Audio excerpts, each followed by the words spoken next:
সন্দেশখালীর বেতাত বাদশা ছিল এই শেখ শাহজাহান। সে কিন্তু গ্রেপ্তার হয়েছে। এতদিন কিন্তু পুলিশ গ্রেপ্তার করতে পারছিল না তাকে।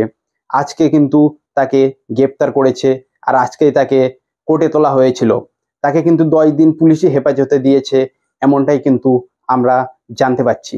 সরাসরি দেখানোর চেষ্টা করব সেই ভিডিও। তার আগে বলে রাখি, ভিডিওটা ভালো লাগলে বেশি বেশি লাইক দিয়ে সাবস্ক্রাইব করে সঙ্গে থাকুন নতুন কোনো ভিডিও দেখার জন্যে। তো বেশি না বকে শুরু করা যাক আজকের ভিডিও।